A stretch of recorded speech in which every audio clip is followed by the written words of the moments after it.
Mateus 24, do verso 37 ao 39, Jesus fala como os dias de Noé seriam uma imagem daquilo que acontecerá no fim dos tempos.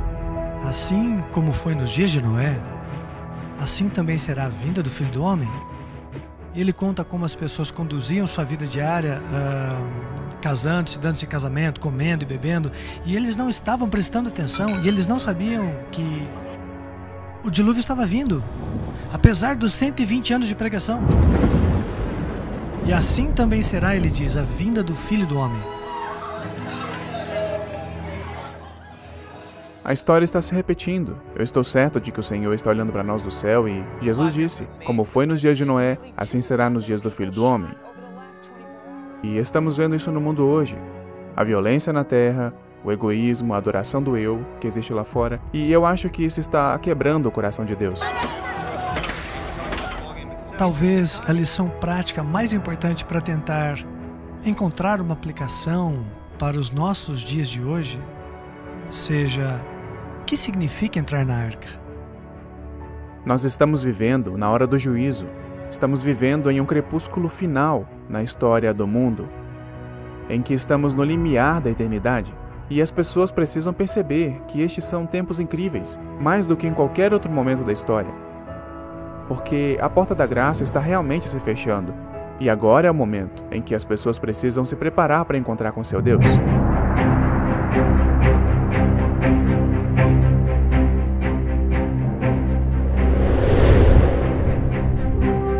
O que aconteceu antes do dilúvio vai acontecer de novo, logo antes da segunda vinda de Cristo. Aqueles que não têm perspectiva, os que não estão atentos à mensagem bíblica, eles continuarão como estão, seguindo o curso normal da vida, e eles não verão o fim chegar.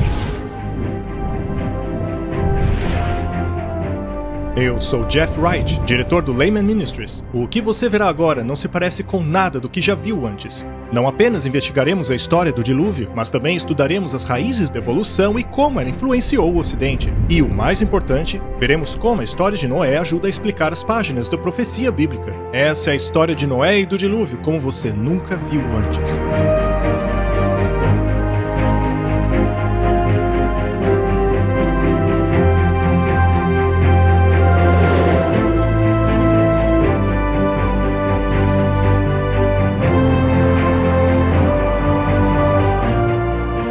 Muitos cristãos aguardam pela segunda vinda de Cristo e se perguntam o que acontecerá ao planeta Terra. É muito pertinente que estudemos a história de Noé e do dilúvio, pois essa história bíblica extraordinária nos revela mais a respeito do futuro do que pensamos. Na verdade, as evidências estão por toda parte.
Deus é amor.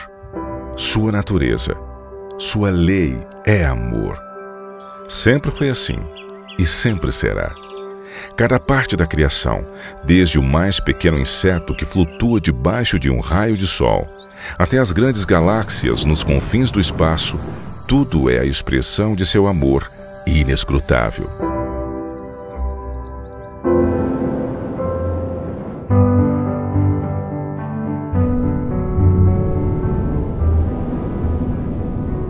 Não há dúvida nenhuma de que o mundo antes do dilúvio falava do amor de Deus. Tudo era incrivelmente belo. O seu amor está estampado em toda e qualquer coisa que você olhar. Desde o menor ser unicelular até o mais complexo dos seres, que foi Adão, que ele criou. Tudo era perfeito. Se nós pudéssemos ser transportados de volta para descobrir como o mundo era antes do dilúvio, você realmente precisa pensar nisso como se fosse um outro planeta. Eles estavam rodeados por alimentos em abundância. Toda a natureza era incrivelmente bela. As montanhas não eram irregulares e ásperas e ameaçadoras e perigosas como vemos hoje. Eram majestosas, altas, ondulantes e cobertas com solo fresco. E todo tipo de flor que você possa imaginar. Muitos pensam que os animais e plantas estão extintos hoje. Não havia frio extremo, nem calor extremo, nem aridez extrema, nenhum clima extremo. E não tínhamos essas tempestades terríveis que temos hoje. As árvores estavam cobertas de videiras e pequenas trepadeiras enroladas em perfeita ordem e carregadas de frutos. É mencionado em Gênesis que a água subia como uma névoa e regava a terra. A terra era regada por um sistema tipo um aspersor automático. Subia um vapor da terra, de acordo com Gênesis capítulo 2. A chuva era desconhecida. Pedras preciosas, ouro e prata, eram simplesmente abundantes na superfície do solo. Aqui temos um paraíso, se você quiser colocar dessa maneira, que era, em diferentes aspectos, essa biosfera que permitia o desenvolvimento de seres humanos e animais. É claro que a expectativa de vida das pessoas era muito longa, de acordo com o relato bíblico. Quando Deus faz isso, ele diz que era bom, muito bom. E foi diante de toda aquela beleza que o homem pecou. Ele realmente não tinha desculpa, porque Deus havia providenciado tudo o que ele precisava. Tudo estava em harmonia e tudo era perfeito. É óbvio que não vivemos no mundo perfeito. Na verdade, se considerarmos que mais de 70% da Terra está coberta de água, esse planeta nem é tão acolhedor assim para a vida humana. Além disso, há lugares frios, desertos, cordilheiras. Mas será que sempre foi assim? Ou aconteceu algo que mudou drasticamente a superfície da Terra? O dilúvio alterou completamente a geografia da Terra. Esses pequenos pedaços da natureza que são quebrados e que nos revelam o verdadeiro horror do pecado. E o que vemos em nosso mundo hoje é a consequência disso. O homem começou a tentar encontrar a felicidade por meio do egoísmo, da pecaminosidade e da maldade. Mas Deus é tão amoroso. Ele disse: ainda tem gente lá embaixo que eu posso salvar. Quero salvar o máximo de pessoas que eu puder. Eu vou adverti-los. Se eles ainda tiverem algum fio de qualidades redimíveis e se buscarem, eu salvarei. E então ele criou essa arca. Ele criou um veículo através do qual eles poderiam ser salvos. E Noé, um mensageiro através do qual eles poderiam aprender.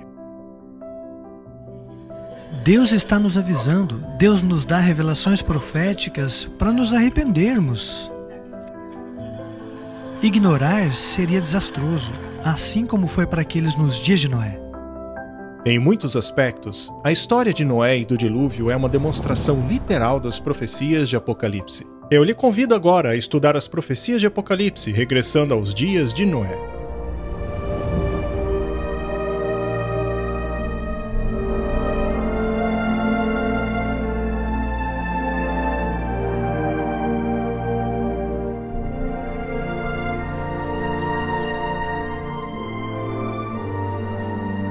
Nos dias de Noé, havia sinais de decadência, mas a terra ainda era rica e formosa graças à providência divina. As colinas eram coroadas de majestosas árvores e sustentavam ramos carregados de frutas. As planícies vastas, semelhantes a jardins, exalavam a fragrância de milhares de flores. Os frutos da terra eram de grande variedade, quase sem limites. As árvores sobrepujavam em tamanho, beleza e proporção a qualquer uma que hoje exista. Sua madeira era fina e nobre, muito parecida com a pedra e quase tão durável como esta. O ouro, a prata e pedras preciosas existiam em abundância. A raça humana ainda conservava muito de seu vigor inicial. Apenas poucas gerações se passaram desde que Adão tivera acesso à árvore da vida. A existência do homem ainda se media por séculos.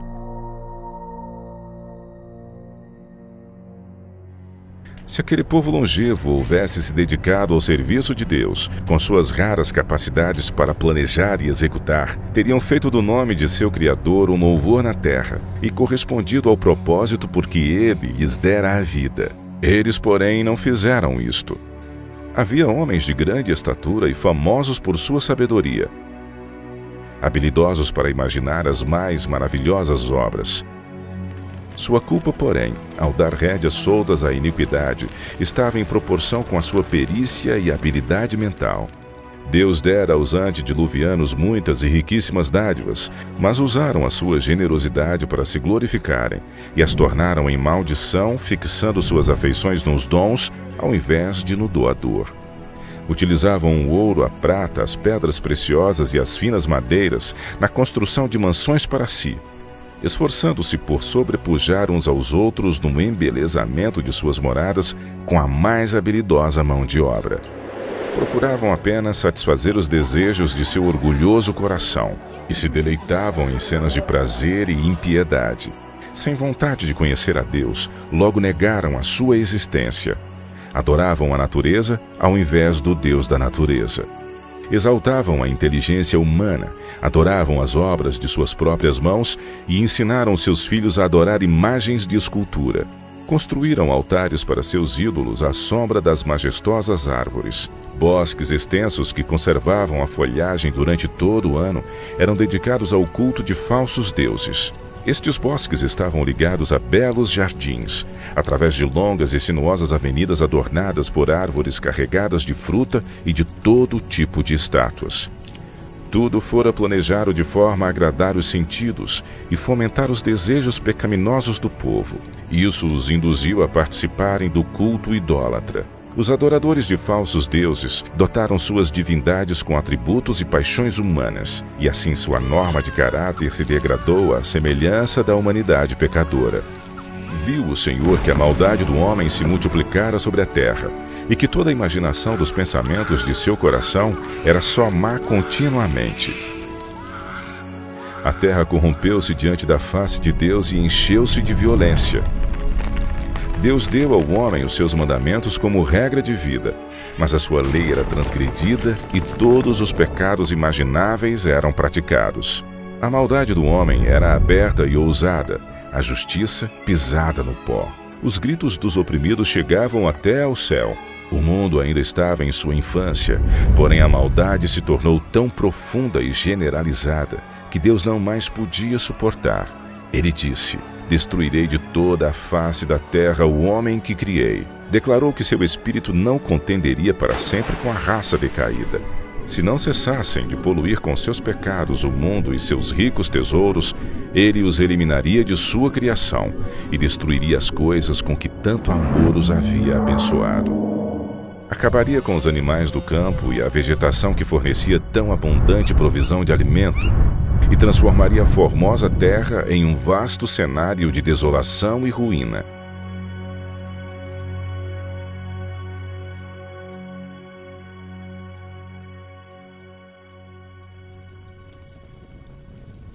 "120 anos antes do dilúvio, o Senhor declarou seu propósito a Noé por meio de um santo anjo e ordenou-lhe construir uma arca. Enquanto construía a arca, ele deveria pregar que Deus traria um dilúvio de água sobre a terra para destruir os ímpios. Os que crescem na mensagem e se preparassem para aquele acontecimento pelo arrependimento e reforma de vida, encontrariam perdão e seriam salvos.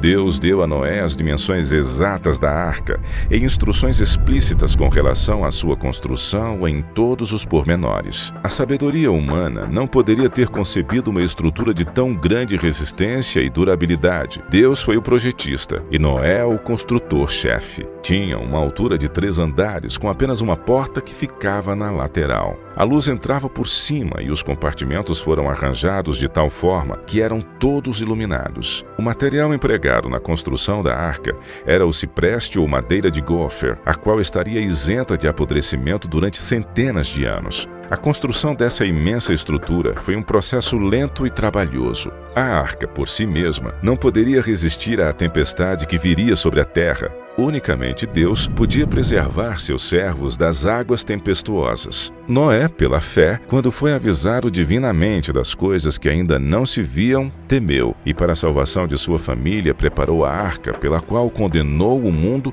e foi herdeiro da justiça que é segundo a fé. Enquanto Noé pregava sua mensagem de advertência ao mundo, seu trabalho testemunhava de sua sinceridade. Assim, a sua fé foi aperfeiçoada e manifestada. Deu exemplo ao mundo ao acreditar naquilo que Deus havia dito. Tudo o que possuía, ele empregou na arca. Enquanto construía aquele imenso barco em terra seca, multidões de todos os lados vinham para assistirem à estranha cena e ouvirem as palavras fervorosas daquele pregador tão especial. Cada martelada desferida naquela arca era um testemunho para o povo. Ainda assim, não se arrependeram diante de Deus, não quiseram renunciar a seus pecados. Durante o tempo que se passou antes da chegada do dilúvio, a fé deles foi provada e não suportaram a prova. Vencidos pela incredulidade da maioria, voltaram-se aos seus companheiros anteriores, rejeitando a solene mensagem. Alguns ficaram profundamente convencidos e teriam atendido às palavras de aviso, mas tantos eram os que zombavam e ridicularizavam que acabaram participando do mesmo espírito. Nem todos os homens daquela geração eram idólatras no sentido mais amplo do termo. Muitos professavam adorar a Deus. Diziam que seus ídolos eram representações da divindade e que por meio deles o povo poderia obter uma concepção mais clara do ser divino. Esforçando-se para representarem a Deus por meio de objetos materiais, cegaram a mente ao poder e majestade do Criador. Deixaram de ver a santidade de seu caráter ou da natureza sagrada e imutável dos seus mandamentos. À medida que o pecado se generalizava, este parecia cada vez menos grave. E finalmente declararam que a lei divina não estava mais em vigor, que era contrário ao caráter de Deus castigar a transgressão, e acabaram negando que os seus juízos cairiam sobre a terra.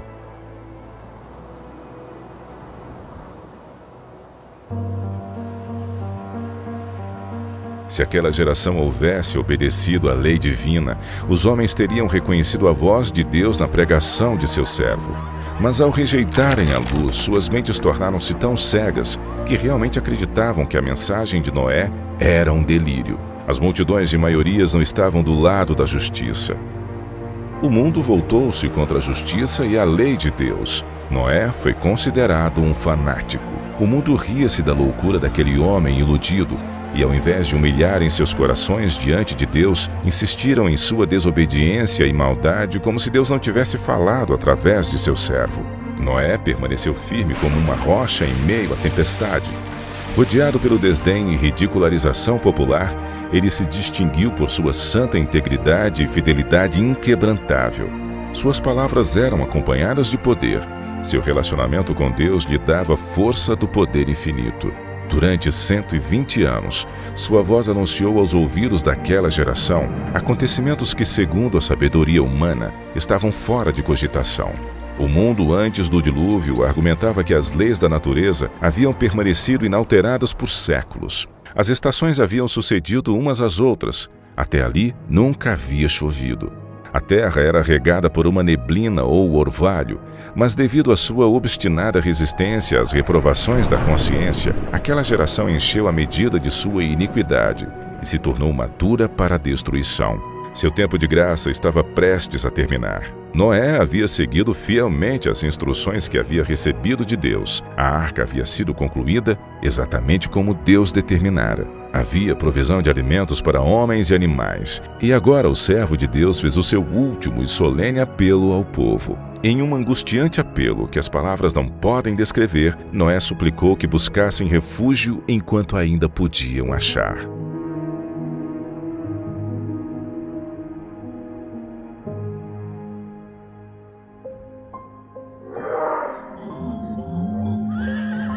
Animais de todos os tipos, desde os mais ferozes até os mais mansos, foram vistos vindo das montanhas e florestas, encaminhando-se silenciosamente para a arca.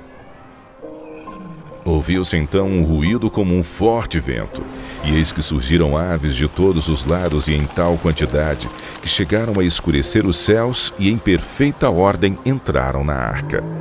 Ao contrário daqueles animais, os homens não obedeceram a Deus. Guiados por anjos de 2 em 2, entraram na arca macho e fêmea, assim como Deus ordenara. Os animais limpos de 7 em 7, o mundo contemplava maravilhado. Alguns tiveram medo e chamaram seus filósofos para explicarem aquele estranho fenômeno. Ainda assim foi em vão, pois era um fenômeno que não podiam compreender. Deus ordenou a Noé: entra tu e toda a tua casa na arca, porque te achei justo diante de mim e desta geração. O mundo havia rechaçado as advertências de Noé, mas a sua influência e exemplo foi uma bênção para a sua família. Como recompensa de sua fidelidade e integridade, Deus salvou com Noé todos os membros de sua família.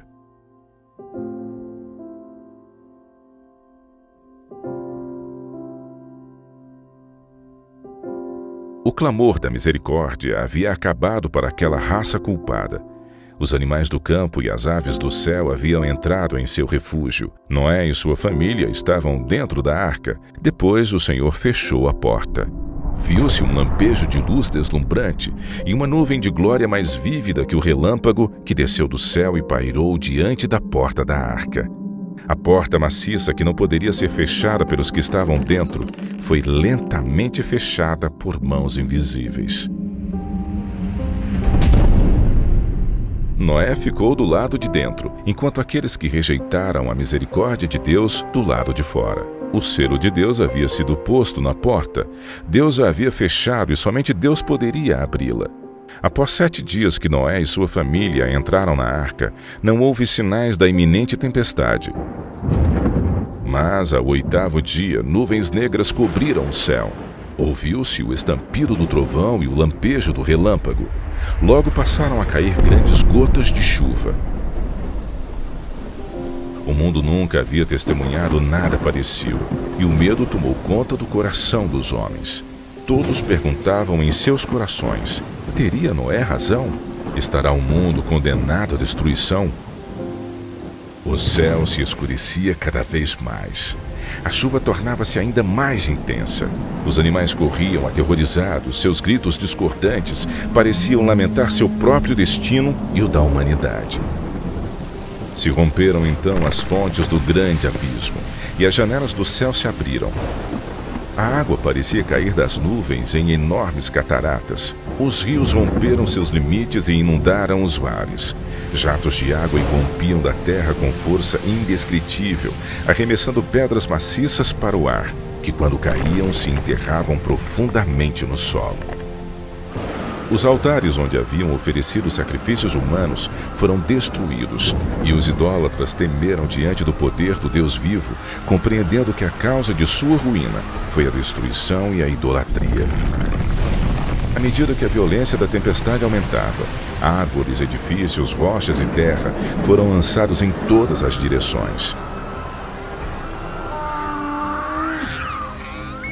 Por cima do rugido da tempestade, era possível ouvir os lamentos de um povo que havia desprezado a autoridade de Deus. Muitos estavam frenéticos de medo e esticaram seus braços à arca, implorando para lhes permitirem entrar. Suas súplicas, porém, foram em vão e se convenceram de que há um Deus no céu que governa tudo. Alguns, tomados pelo desespero, tentaram romper a arca para entrar nela. Porém, a firme estrutura resistiu a todos os seus esforços.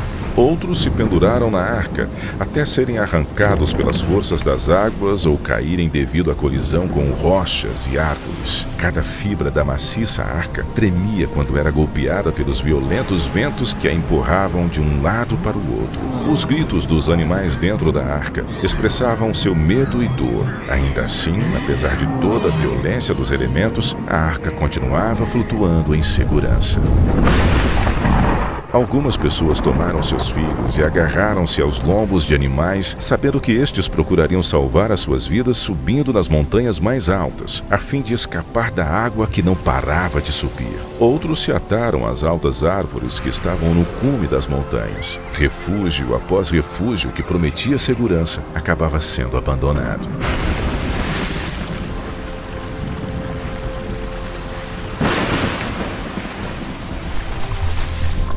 medida que as águas subiam mais e mais, as pessoas fugiam para as elevadas montanhas em busca de refúgio. Em muitos lugares, homens e animais disputavam o mesmo espaço, mas todos eram varridos pela fúria das águas. A partir dos picos mais altos, os homens contemplavam um enorme oceano sem praias. As solenes advertências do servo de Deus já não eram mais motivo de zombaria e chacota. Como desejavam aqueles pecadores condenados recuperarem a oportunidade que deixaram passar. Mas a doce voz de misericórdia não seria mais ouvida. O amor, não menos que a justiça, exigia que os juízos de Deus pusessem um fim ao pecado.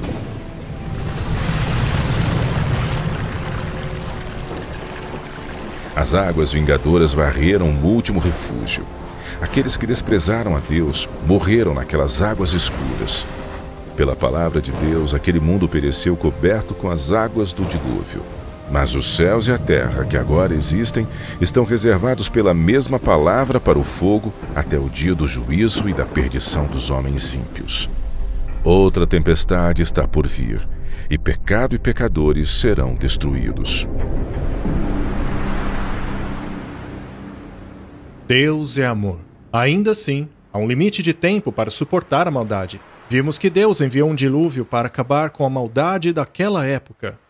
Mas resta uma pergunta. Poderia ter havido uma catástrofe mundial sem que ela houvesse deixado um vestígio sequer? O dilúvio universal é mais do que uma história de um livro. É uma história escrita na Terra. E essas evidências físicas permanecem escritas como testemunhas para nós. Chegou a hora de começarmos a investigar o juízo.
Uma das características mais únicas e belas do Grand Canyon são as diferentes cores de seus estratos sedimentares. Elas são vistas ao longo da parede do canyon por quilômetros. Essas camadas de calcário e arenito acabam criando esse arco-íris nas rochas. É essa característica do Grand Canyon que o torna tão belo de ser contemplado. E são justamente essas camadas que nos dão a maior pista de como o Grand Canyon foi formado. As camadas rochosas que vemos em todos os lugares da Terra geralmente estão em camadas. As rochas sedimentares estão quase todas depositadas pelas águas. Vemos que essas camadas de rochas são de turbiditos, o que quer dizer que uma grande catástrofe provocou uma ação turbidítica, carregando aquela enorme quantidade de sedimentos por meio de água. Então a água traz a lama ou areia, ou mesmo materiais mais grosseiros, carrega e deposita em uma camada. É normalmente assim que as rochas são formadas na coluna geológica. E então existem diferentes tipos de sedimentos que acabam fazendo com que as rochas pareçam bem diferentes, bem em cima uma da outra. Mas a pergunta é, depois da formação dessa camada, quanto tempo se passa até a próxima camada se formar em cima dela? A tendência geral é crer que, ao longo de milhões de anos, um oceano avançou sobre o continente, depositou uma camada de sedimento e então se retirou, deixando o solo seco mais uma vez. Durante este período seco, que teria durado dezenas de milhões de anos, esta camada sedimentar estaria exposta aos elementos do clima e à erosão. E se apenas ficar lá sem ser coberto rapidamente, então muitas coisas acontecem. As plantas crescem nela, as raízes se espalham, vira moradia de animais. As correntes de água vão cavar canais nela. Então ela não fica intacta. Dezenas de milhões de anos de ação atmosférica e erosão teriam deixado uma grande quantidade de irregularidades entre os estratos, como, por exemplo, colinas e vales. Mas não é isso que vemos. Há pouca variação entre os níveis, eles são extremamente planos. E esse período de tempo que supostamente ocorre entre duas camadas pode ser de 10 milhões de anos, pode ser de 15 milhões, pode ser de até 150 milhões de anos, como a gente vê numa certa parte do Grand Canyon, nos depósitos do Grand Canyon. Você espera tanta erosão, na verdade, tanta erosão, que todo o registro já deveria ter acabado há muito tempo atrás. A taxa média de erosão é de cerca de 61 milímetros a cada 1000 anos. Aplicando a taxa de erosão de 61 milímetros a cada 1000 anos, ao longo de um período de 150 milhões de anos, não deveríamos ter 90 metros de erosão, tampouco 900 metros de erosão, mas 9 quilômetros de erosão. Todos os sedimentos juntos que compõem os estratos do Grand Canyon deveriam ter suportado uma erosão 6 vezes maior. Mas o que vemos são estratos horizontais. Isso indica que foram depositados rapidamente em uma sequência muito veloz. Então, é realista achar que 150 milhões de anos se passaram e nada aconteceu com essa camada? Não foram erodidos grandes vales. Realmente não parece que houve esse tempo entre essas diferentes camadas. O clima está em constante mudança, e a superfície da Terra muda com ele. As tempestades, inundações, furacões, terremotos, vento e outros fatores transformam e esculpem a superfície de nosso planeta. Estes elementos sempre depositam novos sedimentos ou erodem o sedimento presente, fazendo com que a superfície se torne irregular. É o tempo que causa essa mudança. Assim, ao vermos que o ponto de contato entre essas camadas não apresentam sinais de erosão ou de deposição, não faz sentido a ideia de que milhões de anos se passaram sem que a superfície dessas camadas sofresse alteração. Estas são camadas turbidíticas, geralmente classificadas de grosso a fino, o que desafia princípios uniformitários. Tinha que ser uma deposição rápida. Quando você tem um intervalo de 100 milhões de anos, você tem algumas milhas de erosões. Ainda assim você olha para esse vão e ele é plano. Se tivesse demorado tanto tempo, você teria que ter erosões irregulares dentro desse vão. Então a característica erosiva está dizendo... Hey! Pouco tempo, pouquíssimo tempo. A planura das camadas e assim por diante nos fala de um passado inteiramente diferente. Esse é o tipo de dado que você esperaria do dilúvio de Gênesis. Não podemos ver a erosão de milhões de anos, porque estes nunca existiram. Isso é o que as rochas revelam. Mas a erosão não é a única coisa que falta. Também estão ausentes camadas inteiras de sedimento, que representam milhões de anos.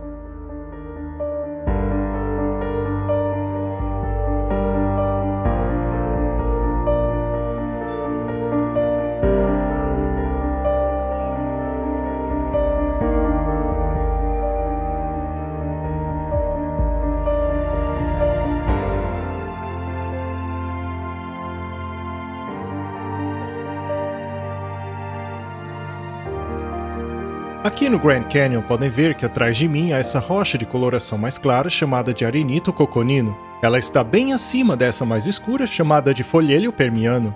Entre as camadas de arenito coconino e folhêlio permiano falta uma terceira camada, chamada de formação Schnabel Hill. Veja nesta imagem o arenito coconino de cor mais clara, seguido logo abaixo pela formação Schnabel Hill, aquela que está ausente no Grand Canyon. Abaixo da formação Schnabel Hill está o folhêlio permiano, um pouco mais escurecido devido à vegetação do vale. Esta é a formação Schnabel Hill. São mais de 240 metros de rocha, o que corresponderia a 6 milhões de anos. Isso é um grande problema para a ciência, já que aquela camada não deveria estar ausente. Isso porque, na mente de um geólogo moderno, cada camada está atrelada a um período de tempo. E eliminar uma camada de rocha significa eliminar este período de tempo. A explicação sugerida para este problema é a de que as camadas ausentes de fato existiram. Elas foram formadas acima das camadas inferiores, e a suposta razão para o seu desaparecimento teria sido a ação da erosão até a camada anterior. Então, com o passar do tempo, o próximo estrato teria tomado o lugar da antiga camada. Mas o grande problema dessa explicação é que o contato entre as camadas é absolutamente nivelado. Isso não demonstra evidência alguma de erosão, como sulcos profundos, desgastes e outros fatores. Não encontramos nenhum desses cenários. Porque eles são um desafio para as longas eras geológicas. Porque não há nenhuma erosão ali. A formação Schnebly Hill se encontra em meio a esses dois estratos e não apresenta sinal algum de erosão. Isso não apenas indica que houve pouca ou nenhuma passagem de tempo entre a formação dessas duas camadas, mas que também foram depositadas de maneira rápida por um evento catastrófico. É por essa razão que não encontramos a formação Schnebly Hill entre aqueles estratos do Grand Canyon. A mesma condição pode ser observada a apenas 144 quilômetros dali. O Grand Canyon é um fantástico exemplo geológico de catastrofismo. Ele desafia as teorias modernas que procuram explicar essas incoerências. Já neste local, temos calcário Redwall descansando sobre uma camada de calcário Moave. Entre essas duas camadas deveria haver a formação Temple Butte, que representa 155 milhões de anos. No lugar onde ela deveria estar não há nada, assim como também não há evidências dos quase 10 quilômetros de erosão que deveria haver após todo esse tempo. Não há nenhum indício de erosão, nenhuma evidência de deposição. Tudo o que temos é uma área plana. Mas não pode haver uma área plana de 30, 40, 50 mil quilômetros que não muda, que continua sendo uma área plana por 100 milhões de anos. 100 milhões de anos é tempo suficiente para erodir a América do Norte de sua elevação atual até o nível base, até o nível do mar, umas 6 ou 7 vezes. Aqui a área de contato entre o calcário Redwall e o calcário Moave é horizontal, o que significa que transcorreu pouco ou nenhum espaço de tempo entre os dois estratos. Os 150 milhões de anos ausentes entre esses dois estratos não correspondem à coluna estratigráfica. Por esta razão, os serviços do parque colocaram uma placa que confirma essa inconsistência. Exibimos apenas algumas dessas inconsistências, e em nenhuma delas há sinais de erosão ou deposição durante os supostos períodos de milhões de anos.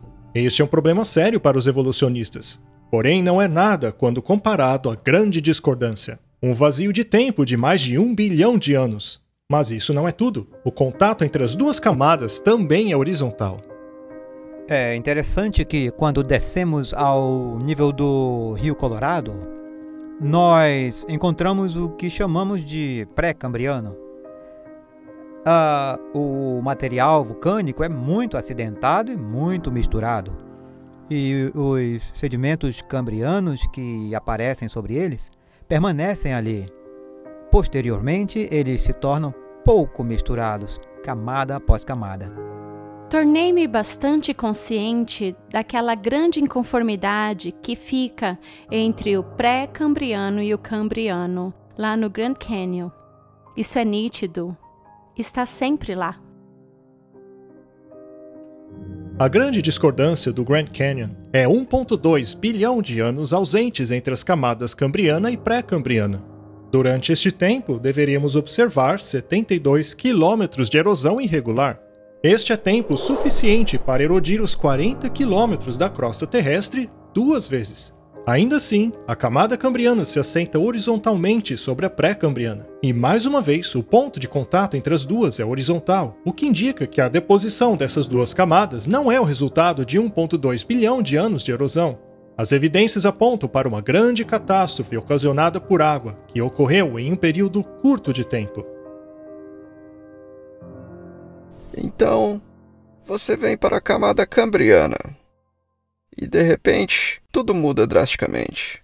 A maioria dos seus filos animais, de repente, aparecem naquela camada cambriana. Não se tratam de espécies isoladas, são filos inteiros que aparecem de repente. Isso é assombroso. Veja, um filo é uma categoria muito ampla de animais. Por exemplo, o filo molusca. O filo molusca abrange desde os caracóis e lesmas até os camarões e polvos.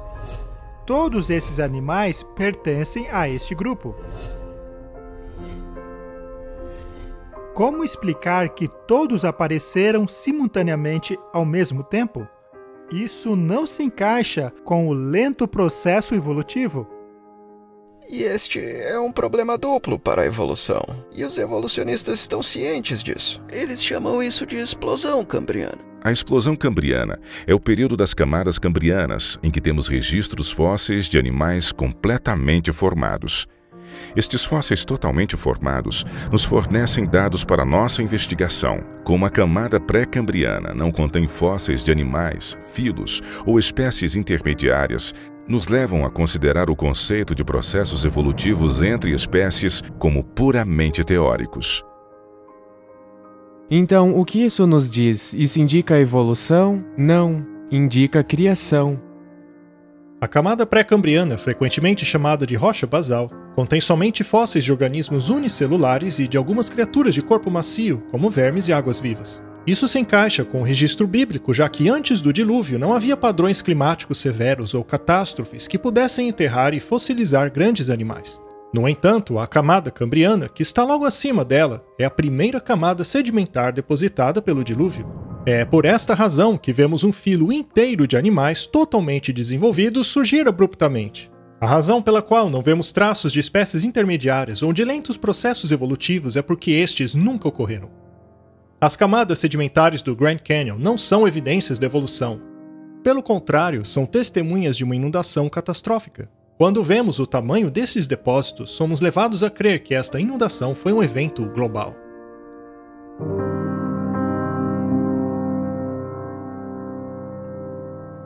Quando olhamos para o Grand Canyon, é possível ver todas as camadas em sua lateral. E todas essas camadas se estendem por centenas de quilômetros. Até o Arizona, Utah, Wyoming e Montana. As mesmas camadas chegam até mesmo ao Canadá. O arenito tapiz, que se encontra no fundo do Grand Canyon, foi a primeira camada depositada pelo dilúvio. Ela começa no México, cruza a América do Norte e chega até mesmo na Groenlândia. A formação Morrison cobre cerca de 643 mil quilômetros quadrados do Novo México ao Canadá. E o arenito de São Pedro cobre aproximadamente 800 mil quilômetros quadrados. Ao observarmos aquelas camadas, vemos que todas elas estão niveladas horizontalmente. Isso não apenas mostra que aquelas camadas foram assentadas rapidamente, mas também revela que não houve milhões de anos de erosão entre elas. A ausência de erosão entre as camadas do Grand Canyon mostra que estas foram depositadas rapidamente por uma catástrofe. E o fato destas camadas percorrerem centenas de quilômetros, passando por vários estados e chegando até mesmo ao Canadá, revela que a dimensão da catástrofe foi muito maior do que qualquer coisa que o homem moderno já viu.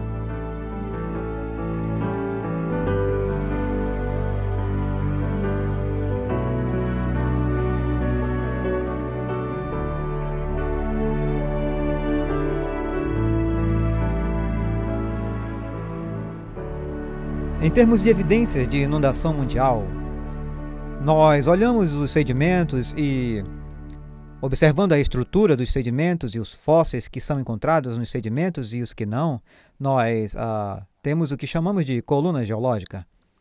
E encontramos o período cambriano, o ordoviciano, o siluriano, o devoniano, o carbonífero e o permiano. Essas são apenas algumas das principais estruturas que vemos. Podemos encontrá-las nos Estados Unidos, podemos percorrer a Europa e, adivinhe, encontramos as mesmas sequências. Vamos para a Ásia, encontramos as mesmas sequências. Vamos para a Austrália e encontramos as mesmas sequências. Encontramos não somente as mesmas sequências em estrutura e em conteúdo, mas também o conteúdo fóssil. Para mim, isso diz que algo tinha que acontecer no mundo inteiro. Se não simultaneamente, mas quase simultaneamente, para que todas as estruturas sedimentares pudessem desaparecer.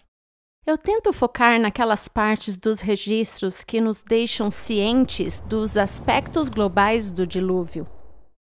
Por exemplo, o que chamamos do giz de Cretáceo, que são achados por todo mundo. A camada de giz é depositada debaixo d'água. Ela é formada a partir dos esqueletos de carbonato de cálcio dos foraminíferos, que são organismos marinhos. E há uma enorme quantidade desses organismos.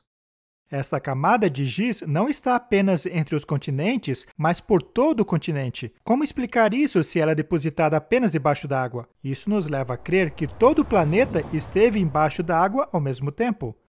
Essas são evidências tão fortes que, de fato, houve um dilúvio universal, de que o indivíduo precisa de muita, mas muita imaginação para vê-las como uma série de avanços e retrocessos periódicos do mar.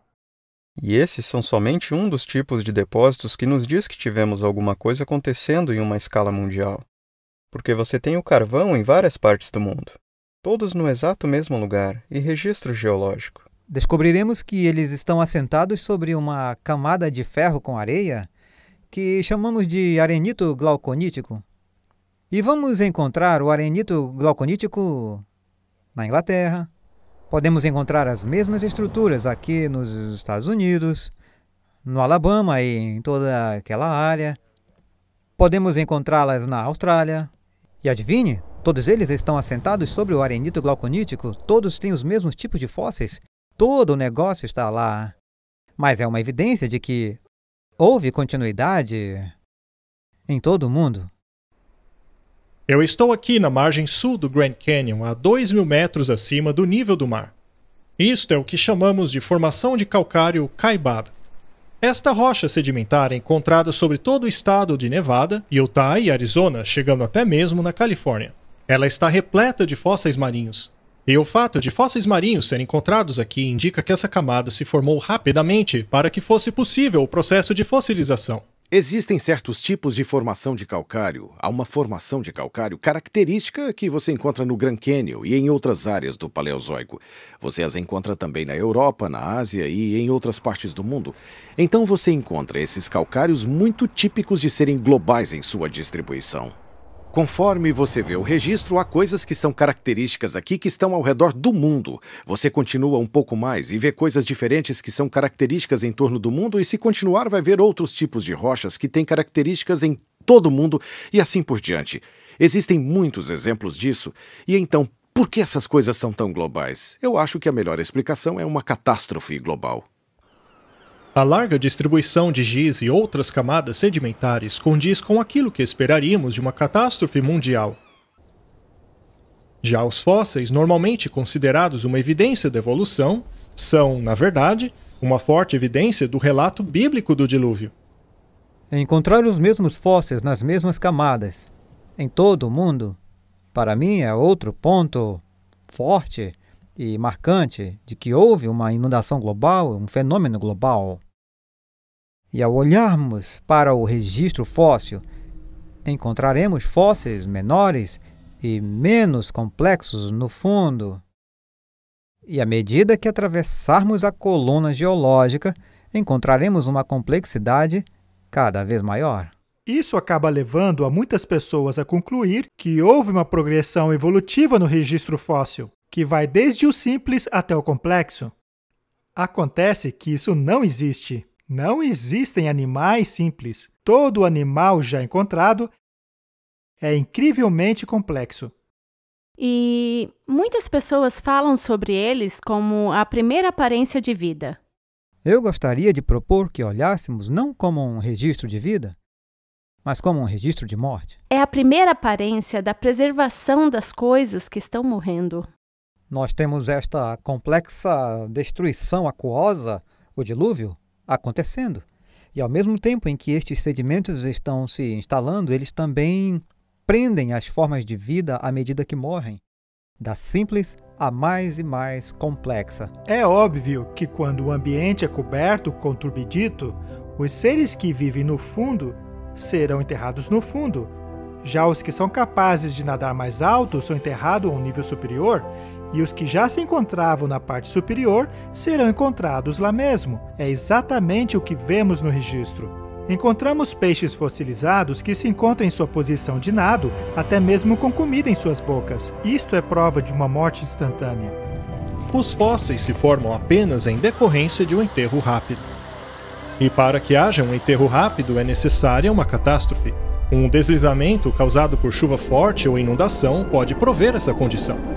O fato de haver tantos fósseis encontrados pelo mundo, todos nas mesmas camadas, é evidência de um enterro rápido em escala global. Outra forte evidência de que isto é o resultado de um dilúvio global é o fato de muitos desses animais terem sido arrastados juntos por fortes correntezas.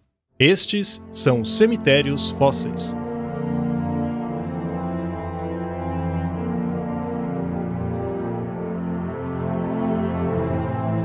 Cemitérios fósseis são algo que a maioria das pessoas não estão familiarizados. É a ideia de que você tem uma mortalidade em massa. Quer dizer, um número grande de animais foram destruídos e enterrados praticamente ao mesmo tempo. E provavelmente o mais popular desse tipo de fósseis é o dos dinossauros. Mas existem áreas de concentração que sempre me fez pensar. Vamos olhar como estão os sedimentos. Talvez esta é uma área baixa e essas coisas foram levadas e depositadas em pequenas áreas baixas e concentradas dessa forma pela água que moviam esses corpos. Achamos coisas assim por todo o globo. Por exemplo, há camadas em Utah Central onde há braquiópodes, que são tipo moluscos. Deve haver uns, sei lá, bilhões desses organismos que compõem essas camadas. Isso é um cemitério de fósseis. É uma quantidade muito grande, é uma quantidade excessivamente alta de fósseis. Estou trabalhando, no momento, em uma escavação em Wyoming, onde temos mais de 10.000 dinossauros. Isso certamente indica que houve uma catástrofe. Não tem como juntar tantos fósseis em um só lugar sem uma catástrofe. Descobrimos que em nosso depósito os ossos não estão como deveriam estar se os animais tivessem morrido ao longo do tempo. Ao invés disso, os ossos estão desarticulados e eles estão organizados por tamanho. Os ossos maiores estão embaixo e os menores estão em cima. O único modo disso acontecer é se os ossos fossem transportados em uma enxurrada e depois afundado rapidamente até águas profundas, e os ossos maiores desceram antes dos ossos menores. Veja, por exemplo, a bacia de Karoo. Ela é enorme. E os dinossauros e criaturas se encontram em uma posição de corrente de água. O pensamento moderno diria que esses animais teriam sido depositados em bacias e rios que se espalharam por praticamente todo o continente. Isso seria um rio gigantesco. Não vemos isso acontecendo hoje. É necessário imaginar um mundo totalmente diferente no passado. Há muitas coisas que apontam para um dilúvio universal.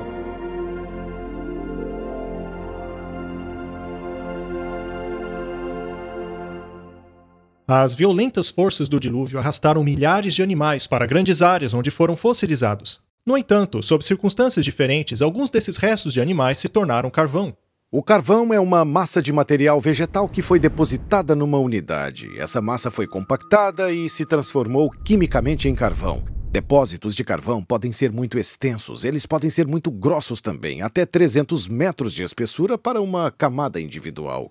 Nós o encontramos nessas costuras bem planas, que geralmente têm pontas e fundos muito acentuados, e assim por diante.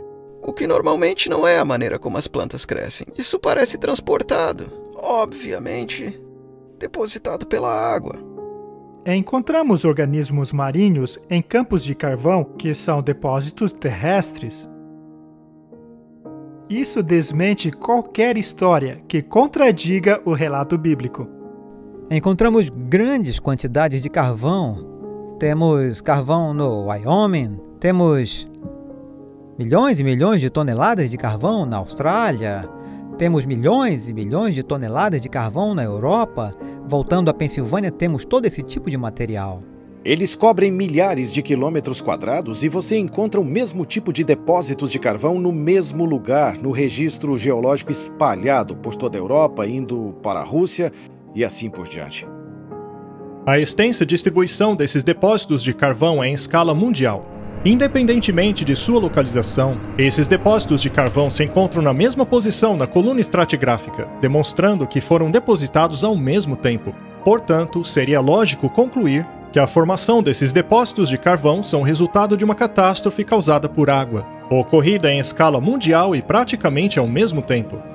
Estima-se que sejam necessários de 600 a 900 centímetros de vegetação para formar 30 centímetros de carvão. Alguns desses depósitos possuem mais de 30 metros de espessura, o que exigiria mais de 60 ou 90 metros de vegetação cobrindo uma área de muitos milhares de quilômetros quadrados. Quando os cientistas observam a quantidade de carvão existente na Terra, se dão conta que nem toda a vegetação existente no planeta seria capaz de formar essa quantidade de carvão. E é verdade. A diferença é que eles acreditam que todo esse carvão foi resultado de milhões de anos de acumulação. A Bíblia, por outro lado, diz que a Terra antes do dilúvio era um planeta verde exuberante. Não é improvável que isso venha apenas da vegetação que existia pouco antes do dilúvio.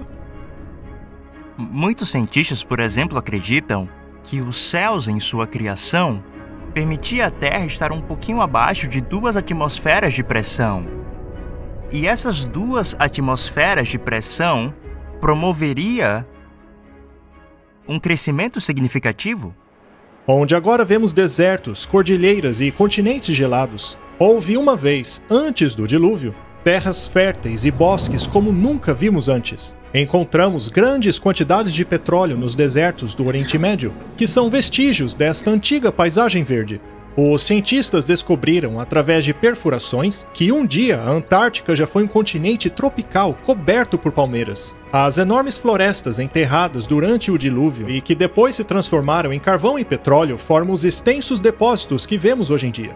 Estas são apenas algumas das evidências que testificam do grande amor de Deus pelo homem mediante a criação de um planeta verde exuberante e que mais tarde foi destruído por uma catástrofe de água, exatamente como a Bíblia diz. O dilúvio é um evento que harmoniza o que vemos na geologia. Em termos de uma criação recente de Deus, em apenas 6 dias, alguns milhares de anos atrás, como descrito na Bíblia.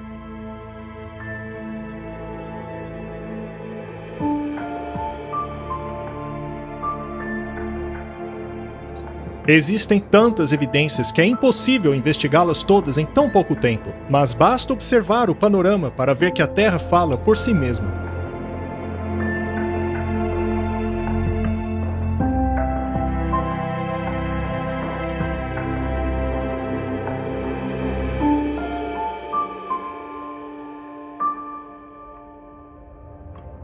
Vimos que não há erosão entre as diferentes camadas horizontais do Grand Canyon, o que indica que estas camadas foram depositadas rapidamente e não após milhões de anos. Vimos também que a magnitude desta catástrofe precisa ser tão grande quanto os estratos que ela formou, e a extensão dessas camadas pelos continentes confirma o seu impacto mundial. Vimos também que não há rastros de erosão entre essas camadas sedimentares durante os supostos milhões de anos. A ausência desta erosão não se encaixa com o modelo evolutivo. Também vimos que a primeira camada sedimentar contém fósseis de animais completamente formados. Não há etapas evolutivas progressivas. A existência de fósseis nessas camadas são a evidência de que esses animais foram enterrados rapidamente. Alguns peixes possuem até mesmo alimento em suas bocas. E os grandes cemitérios fósseis também são uma prova sólida de que milhares de animais mortos, como peixes, mamíferos e até aves, foram arrastados, enterrados e fossilizados juntos. Vimos também que os depósitos gigantescos de carvão e petróleo só poderiam ter sido criados através da compactação da vegetação de uma terra verde e exuberante que tenha sido destruída e enterrada. Vimos como a camada de giz do Cretáceo, formada pelo dilúvio, cobre todos os continentes, apontando para um desastre global. Quando consideramos todas essas evidências, vemos que a própria Terra revela que, em algum dia, ela foi destruída por uma catástrofe mundial causada por água.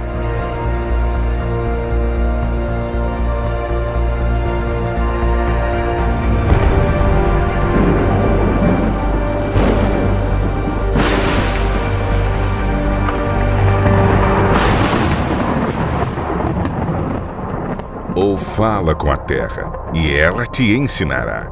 Até os peixes do mar te contarão. Quem não entende por todas essas coisas que a mão do Senhor fez isto?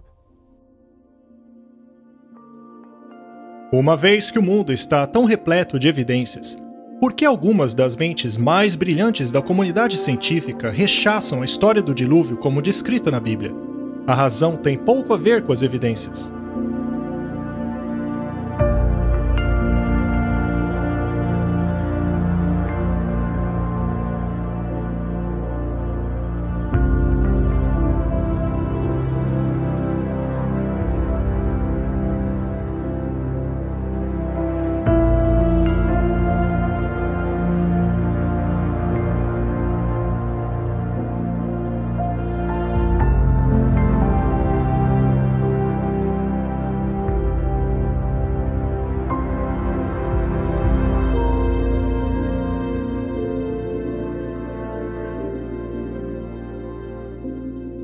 A Bíblia nos dá uma explicação da história, que a Terra e a vida foram criadas, tudo foi criado perfeito e então mudou por causa do pecado. Se isso for verdade, por que tantos cientistas se opõem totalmente a esse ponto de vista? O motivo tem mais a ver com visão de mundo do que com dados. Deixar as perspectivas religiosas. Fora disso não se resolve esse problema. O preconceito não é um problema religioso, mas humano. Não importa o que professamos, se dissermos eu sou cristão e rejeito a biologia evolucionista, ou eu sou evolucionista e rejeito o cristianismo, ou se eu estiver andando em círculos entre estes dois, ainda assim, tudo que fazemos, tudo que vemos, tudo que dizemos e percebemos, toda a nossa visão de mundo, o jeito que formulamos os nossos conceitos, nossos pensamentos sobre tudo que vemos e sabemos sobre o mundo ao nosso redor, são inevitavelmente afetados por essas duas visões. Essa visão de mundo tem uma forte influência sobre o que nós percebemos e no tipo de perguntas que fazemos. Se você limitar o número de interpretações que você pode adicionar à sua cosmovisão, então obviamente isso vai limitar os tipos de teorias que você pode criar. Então, por exemplo, se você está olhando para uma cosmovisão materialista e você está olhando para esses equipamentos moleculares incríveis que eu gosto de usar, ou a informação que está gravada no DNA, há um grande número de teorias que você pode criar baseado nesses dados que você coletou. Mas se você é um materialista, nenhuma das suas teorias poderia sugerir que uma mente inteligente escreveu essa informação no DNA. Essa é uma teoria que não é permitida. A grande verdade é que a evolução contraria as leis da física. Veja, tudo se transforma de um nível superior para o inferior. O que sempre acontece é a regressão e nunca o contrário. Essa é a lei da termodinâmica. A vida procura desafiar a lei da termodinâmica. Assim, o que temos é uma teoria que basicamente viola cada lei da física. E ainda assim, é uma das teorias mais reconhecidas e até mesmo protegidas pela legislação. É realmente inacreditável. A ciência se define como uma exploração sistemática que constrói, organiza o conhecimento em forma de explicações comprováveis e previsões sobre o universo. O problema da evolução é que suas explicações não podem ser provadas. A evolução necessita que algo que não está vivo possa por si mesmo criar algo vivo. Esse misterioso evento não pode ser observado em nenhum lugar, nem na natureza e nem em laboratório. Ela, portanto, não segue o método científico, o que a impede de ser estabelecida como um fato científico. Toda a vida é composta por DNA, uma forma muito complexa de se organizar informação. A razão pela qual os processos naturais não podem e nunca poderão produzir vida é porque os processos naturais não geram ou organizam informação. A organização requer inteligência. Onde vemos evidência de organização, vemos evidência de Deus. Portanto, a revelação mais suprema que o estudo da ciência e do mundo natural pode dar ao homem é o descobrimento da existência do sobrenatural. Apesar disso, o orgulho humano e sua insistência em ter o mundo sem Deus acaba influenciando os nossos tribunais e sistemas educacionais. A lei obriga que a evolução seja ensinada como um fato infalível. As pessoas me fazem perguntas sobre por que é que a ciência parece estar cada vez mais e mais confiante em seu compromisso com uma ex-origem completamente evolutiva da vida. É porque temos mais dados? Não, realmente não é isso. É porque a ciência tem uma certa visão de mundo e a confiança nessa visão está cada vez mais forte. E acho que parte disso é por causa das batalhas políticas sobre o que será ensinado nas escolas públicas. Quando nos mandam ensinar esta teoria, o que eles estão fazendo, pelo menos na minha opinião, é obrigar a todos os professores a mentir, já que os professores têm que ensinar essa teoria, que é uma hipótese da ciência moderna, enquanto existem teorias melhores para explicar aquilo que vemos e que são excluídas. O mais justo a se fazer seria apresentar as duas teorias aos estudantes, para que eles mesmos pudessem escolher. Mas a maneira como está se fazendo hoje vai contra toda a lógica. Você não fala de Deus em nossos livros didáticos, livros científicos e históricos e assim por diante. Deus está fora de cena. Mas e se Deus realmente existir? Não é assim que se encontra a verdade. Então é assim que a cosmovisão pode limitar as coisas. Uma das coisas que eu realmente aprecio sobre a cosmovisão bíblica que os cristãos aceitam é que ele é libertador. Não podemos dizer que toda a realidade é apenas o que eu posso ver mecanicamente, e assim por diante. Não há nada que nos diga que tudo isso é realidade. Eu prefiro uma abordagem mais ampla. Vamos incluir Deus nas possibilidades. E olhar para os dados científicos. E os dados científicos, eles tendem a nos apontar para Deus. Quando você diz, bem, eu não vou me envolver com religião ou com a Bíblia, porque isso não é ciência. Acho que você está sendo desnecessariamente restritivo e está eliminando a possibilidade de você investigar o que pode ser verdade.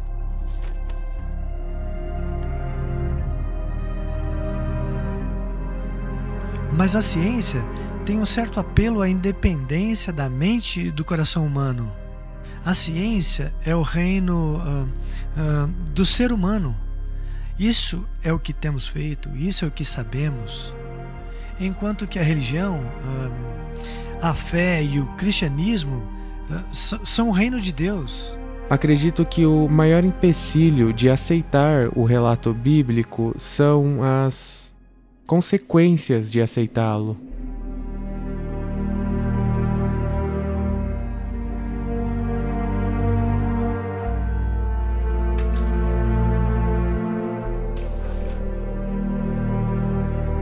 Agora, o problema de trazer Deus para essa discussão é que, inevitavelmente, volta também a questão da responsabilização moral. E dizer que tem moralidade em um paradigma evolucionista é enganar-se mesmo. Não pode haver um ser supremo e seres inferiores sem definir essa relação de alguma forma. E intuitivamente reconhecemos que há uma lei moral. E examinados por essa luz, não ficamos bem na cena. E, portanto, para escapar desse contexto de julgamento, para escapar do contexto de responsabilização moral, há uma tendência natural de querer se esquecer do Criador. E, consequentemente, coisas como a história do dilúvio, as evidências que ainda são visíveis na Terra, estas são coisas que talvez, de alguma forma, nosso subconsciente fica muito feliz encontrando uma explicação alternativa. Nós nos sentimos confortáveis deixando essa ideia de responsabilização moral. Eliminar a responsabilidade moral implica em reescrever a história do mundo. Adotou-se uma nova visão de mundo, uma visão de mundo que exclui o dilúvio. O objetivo disso é eliminar o juízo de Deus e, como consequência, eliminar a responsabilidade moral. O que vamos ver agora é como ocorreu essa transição.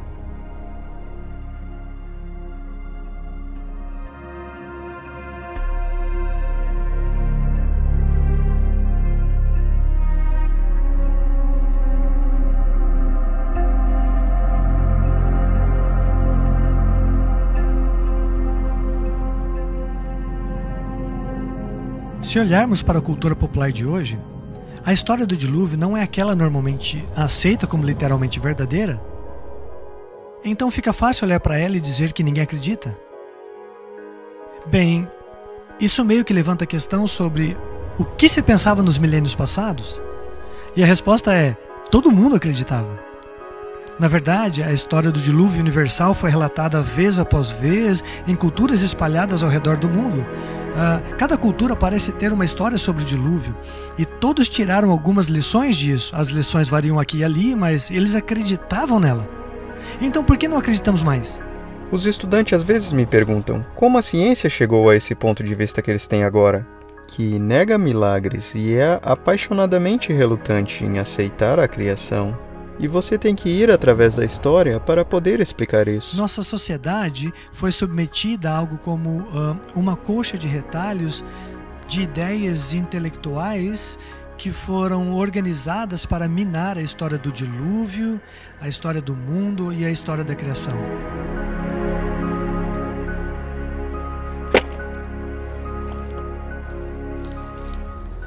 O grande acobertamento. Enterrando o juízo.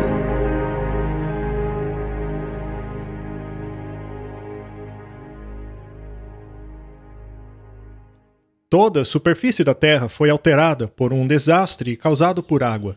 E essas evidências tão avassaladoras não podem simplesmente serem apagadas por aqueles que rejeitam a história do dilúvio. Eles então a reinterpretaram.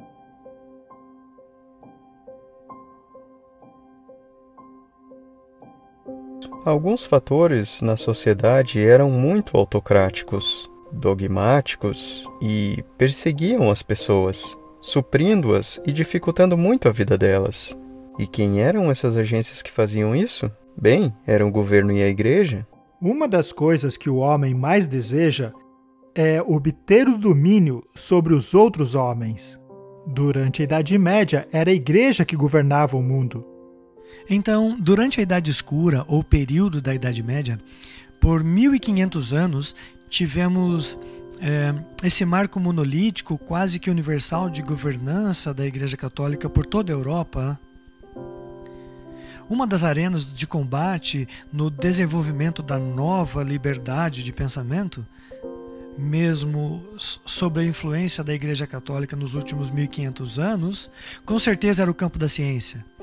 E as histórias desses cientistas são bastante conhecidas, desde Galileu a Newton, de Copérnico a Francis Bacon, que travaram conflito com a igreja. Provavelmente Galileu é um dos mais famosos.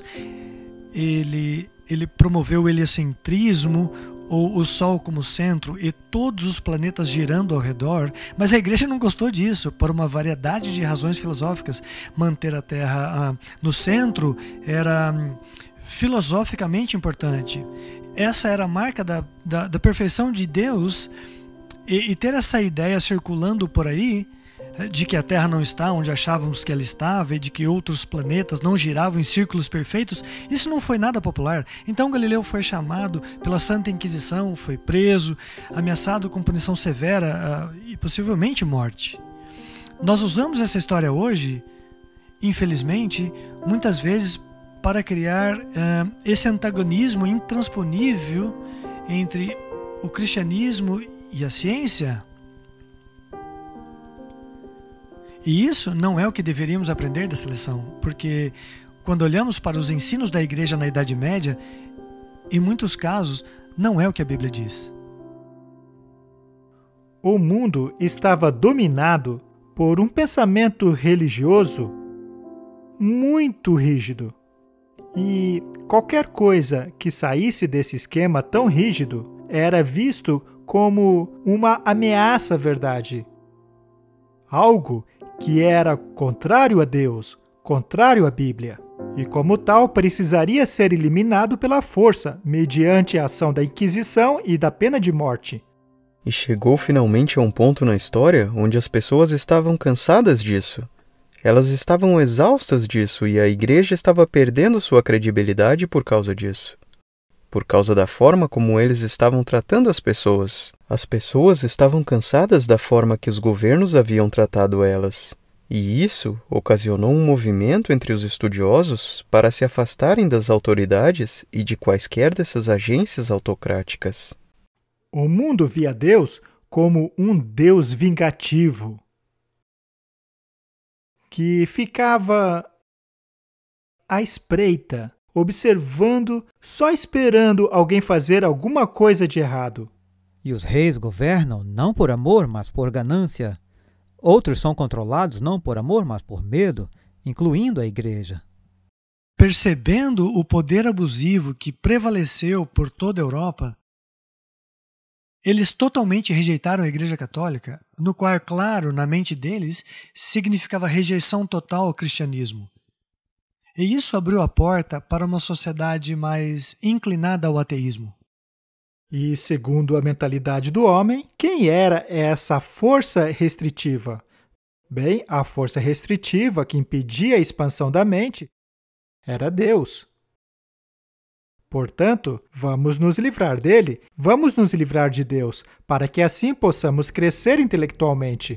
E foi isso que fizeram na Revolução Francesa. Ao invés de submeter as massas aos seus dogmas e cega submissão, a obra de Roma as tornou infiéis e revolucionárias. Consideraram que sua avareza e crueldade era fruto da Bíblia e que não mais aceitariam isso. Roma distorceu o caráter de Deus e agora os homens passaram a rejeitar a Bíblia e o seu autor. Isso desencadeou automaticamente a Revolução Francesa e a total anulação do poder da Igreja que se havia mantido sobre o povo por mais de 1000 anos. Na Assembleia Nacional da França, a turba revolucionária declarou que só prestaria culto à razão.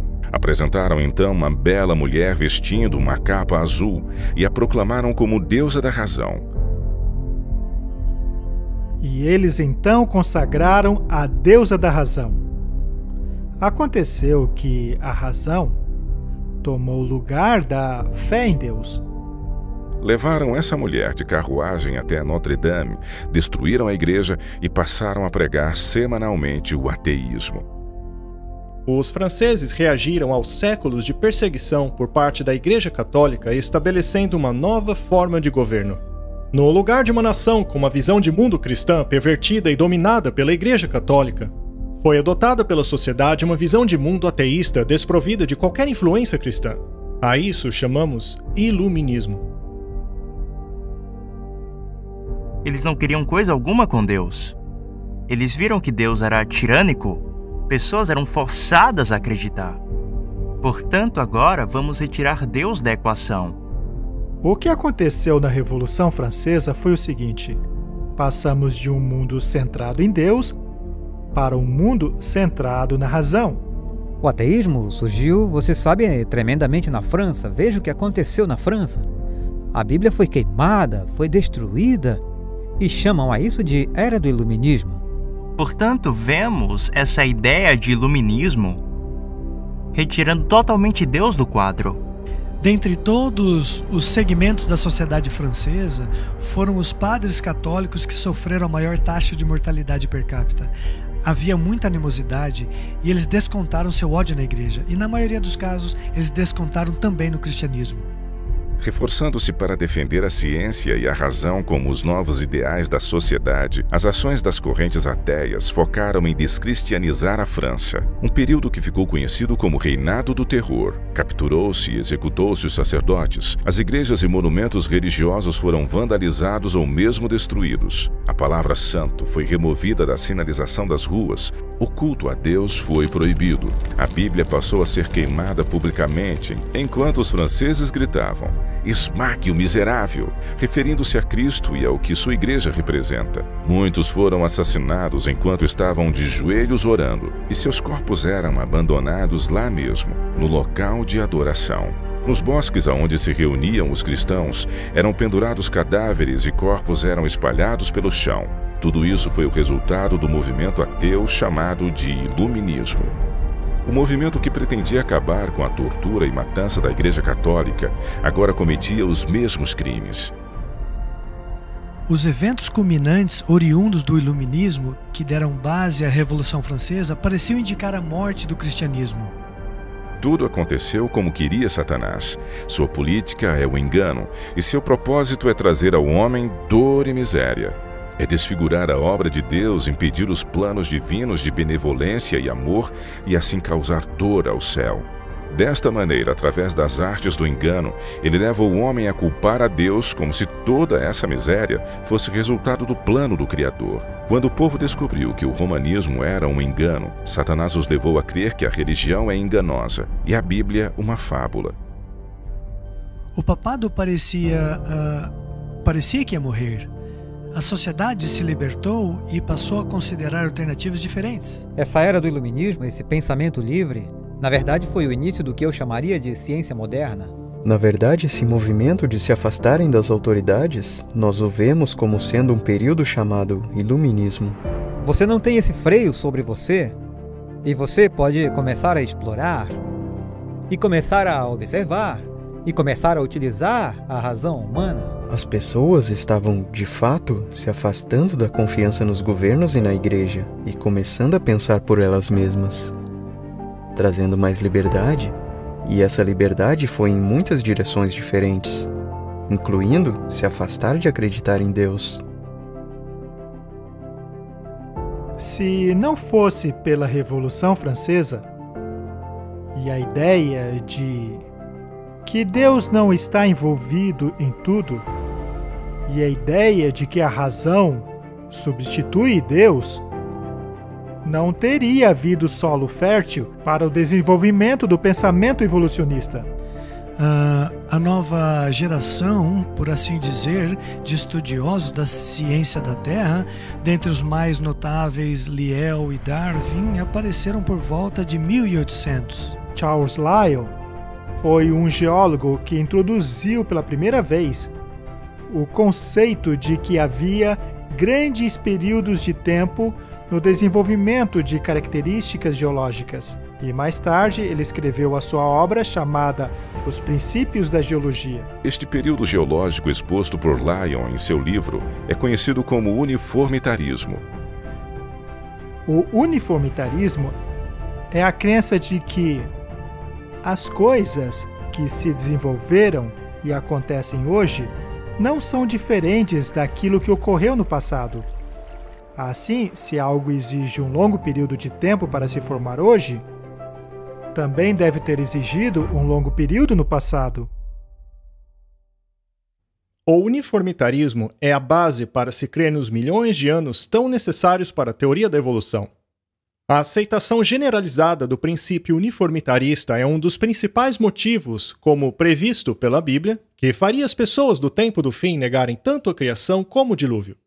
Nos últimos dias, surgirão escarnecedores caminhando após a sua própria concupiscência. Eles dirão: onde está a promessa da sua vinda? Desde que os nossos pais dormiram, tudo continua como era desde o princípio da criação. É por isso que o uniformitarismo ensina que todas as coisas têm seguido no mesmo ritmo desde o princípio.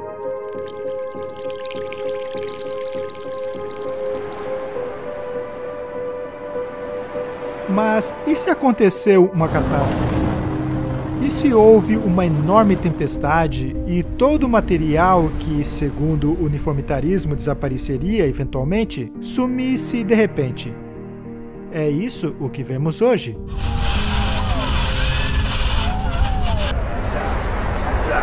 A percepção de que tudo tem sido o mesmo desde o início da criação é uma filosofia que, como Deus advertiu, caracterizaria a mentalidade dos últimos dias. Somos advertidos de que essa mentalidade faria as pessoas negarem deliberadamente que o mundo já fora destruído pela água.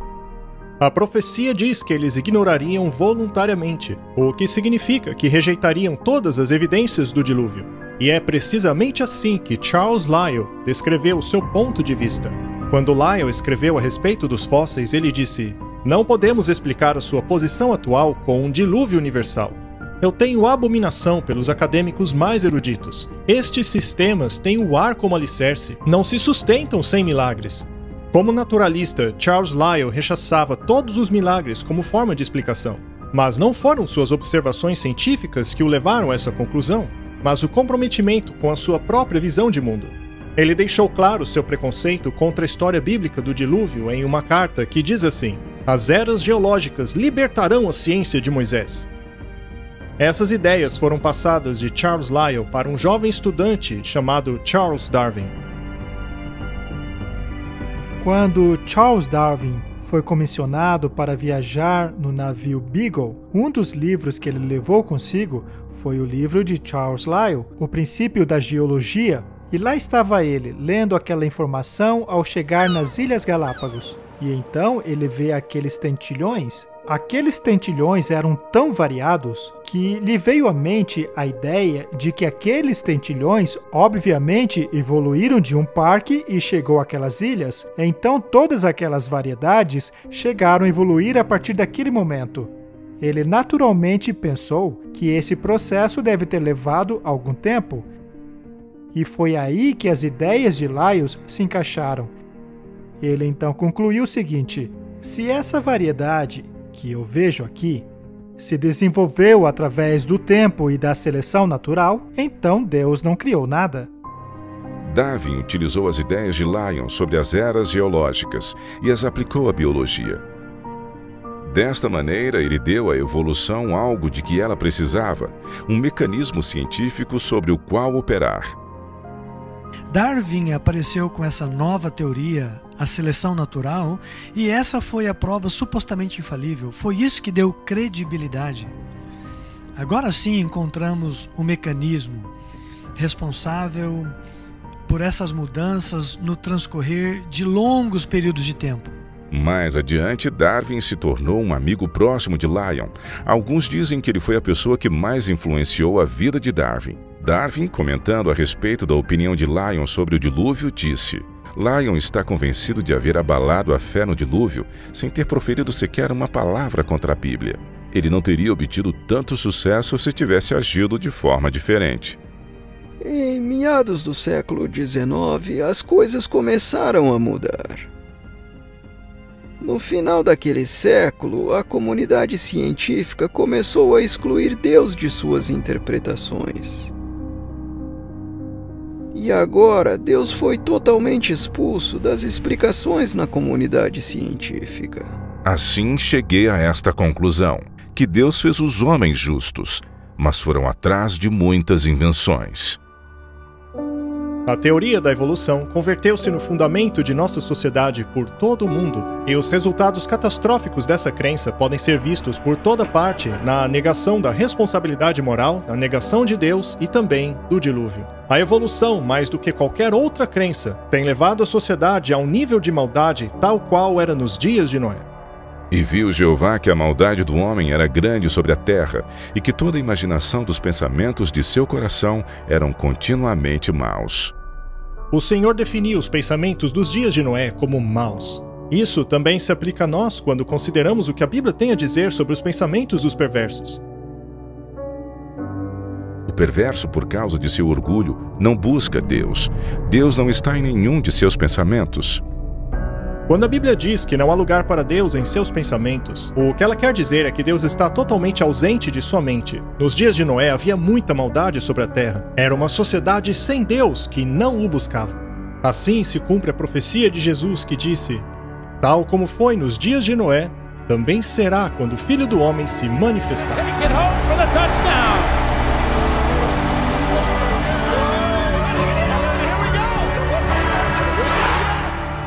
Nós estamos chegando a um ponto neste mundo hoje onde Deus está sendo marginalizado.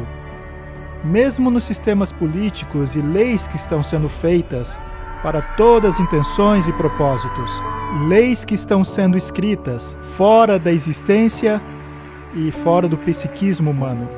Então estamos no mesmo ponto hoje.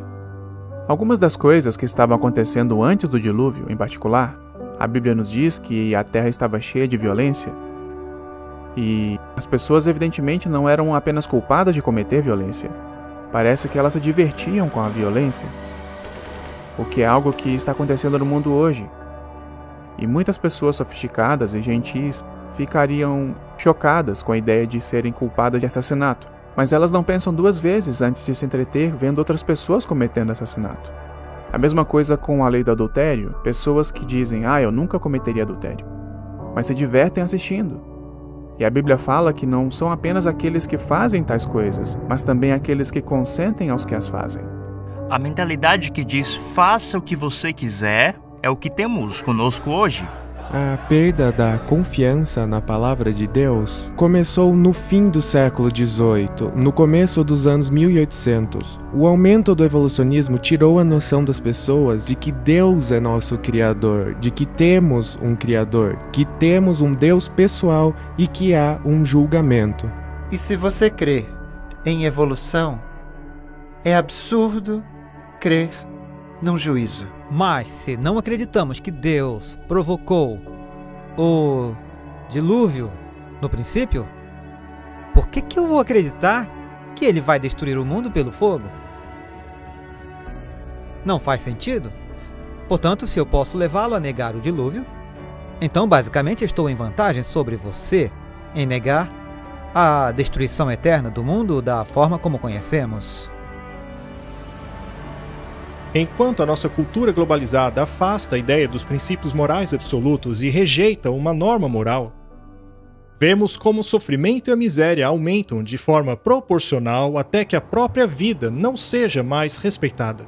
À medida que a situação de nosso mundo piora, fica claro por que um juízo é tão necessário e por que ele ocorreu nos dias de Noé. A maldade desenvolveu-se a tal ponto que não havia mais solução. Ela aumentaria continuamente para todo sempre.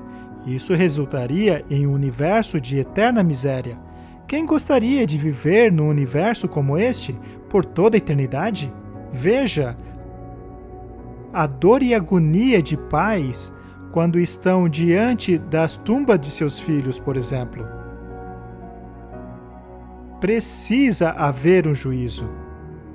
É por isso que Deus estabeleceu um limite antes que toda a humanidade se afundasse nessa situação e não restasse nenhuma testemunha do amor de Deus e do plano original da criação, que era da humanidade viver em paz, em harmonia e amor junto com Deus. Se isso acontecesse, não restaria nada para levar adiante a história do amor de Deus. Portanto, Deus tinha que intervir. Deus é amoroso, Deus é paciente. Mas como ele disse a Moisés, embora ele seja longânimo e abundante em perdão e misericórdia, de forma alguma ele inocentará o culpado. Que há um tempo de juízo. O Senhor disse: Meu espírito não contenderá com o homem para sempre, porque ele é carne. Seus dias passarão a ser 120 anos. Houve um período de 120 anos de advertências, de súplicas. O julgamento não vem sem aviso nenhum, apesar daqueles que escolheram ignorar os conselhos de Noé por 120 anos. Eles acharam que sim. O julgamento sempre foi e sempre será misturado com misericórdia. Mas a misericórdia não impede o julgamento. Inevitavelmente chega uma hora em que a chuva cai. E ele destruiu este mundo com o dilúvio. E esta destruição permanece como uma garantia de um outro juízo que ocorreria depois deste. E a Bíblia diz que este próximo juízo será pelo fogo. Ele não será novamente por meio de um dilúvio. Pode até haver inundações intermitentes, mas o juízo final será pelo fogo. E pela água, o mundo daquele tempo foi submerso e destruído. E pela mesma palavra, os céus e a terra que agora existem estão reservados para o fogo, guardados para o dia do juízo e para a destruição dos ímpios. O mundo foi batizado pela água nos dias de Noé. 2 Pedro 3 diz que ele será batizado por fogo quando o Senhor voltar. E aí ele vai fazer um novo céu e uma nova terra. Então a terra renasce, pode-se dizer, depois de passar por esse batismo nas águas dos tempos de Noé. Mas ele protegeu Noé e a sua família. Ela será batizada com fogo na segunda vinda, mas ele mais uma vez protegerá o seu povo. Portanto, a mesma mensagem que temos no livro de Gênesis será pregada mais uma vez nos últimos dias.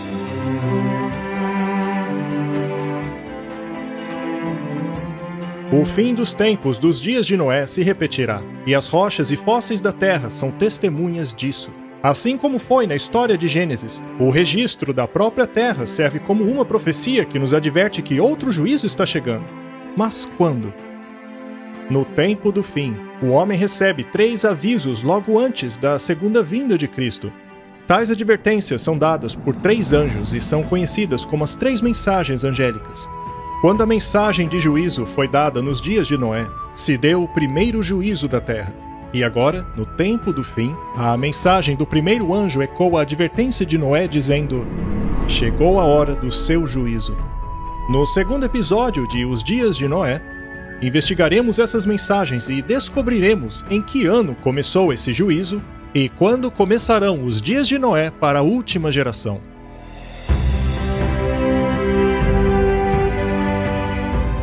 A história da Arca é praticamente um paralelo às 3 mensagens angélicas. As 3 mensagens angélicas de Apocalipse 14 são as últimas mensagens de Deus para o mundo. É uma mensagem para os últimos dias, e é uma mensagem que na verdade prepara o mundo para a vinda de Cristo.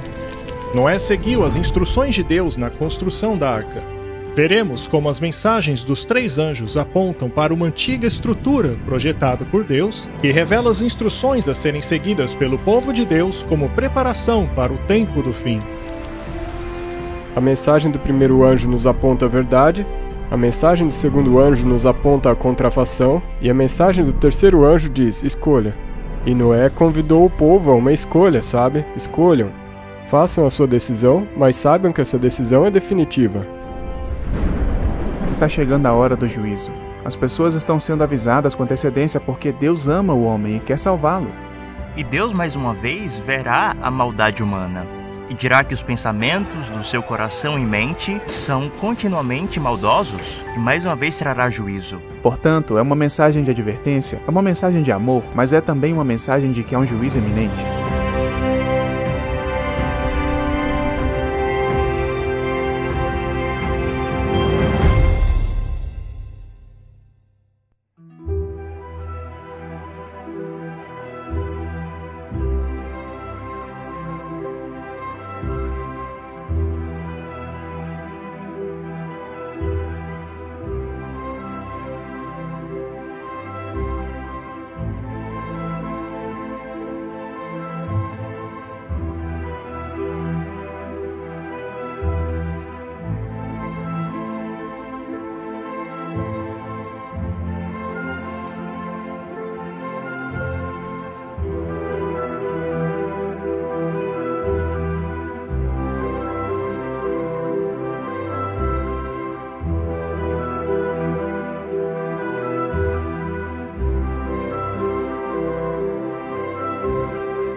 Quando eu entrei em contato com as verdades bíblicas, eu entrei em contato com uma escolha. Eu era um ateu e a profecia me disse que havia um Deus. Então eu tive que fazer escolhas, e as escolhas te custam. E quando eu fiz a escolha de deixar o evolucionismo e pregar sobre o criacionismo, isso teve consequências, porque eu sou um zoólogo. E eu estava em uma universidade secular, no departamento de zoologia. Então, a consequência foi que eu tive que sair, não mais disposto a me comprometer com aquilo que eu não acreditava por questões financeiras. Sabe, existem algumas coisas encorajadoras e sóbrias na história do dilúvio para mim. Uma é que você não pode esperar até que a mensagem se torne popular. Se for verdade, você tem que abraçá-la, não importa o que o resto do mundo faça. Alguém uma vez disse que uma ideia idiota ainda é uma ideia idiota, mesmo que 1 milhão de pessoas criem nela. E, embora Noé fosse minoria, está claro hoje que ele estava certo. E Deus está procurando pessoas que se levantem, mesmo que a verdade não seja popular. Minha fé cristã não depende do meu entendimento da ciência. Mas ainda fica a pergunta: se Deus é o autor tanto da ciência como da fé, não deveriam os relatos da Bíblia e da ciência coincidirem um com o outro? Acredito que podemos praticar ciência e fazer descobertas novas sobre o mundo ao nosso redor utilizando a Bíblia como princípio. claro, isso me encorajou. Isso certamente me fez confiar na palavra de Deus. E por isso eu sou grato.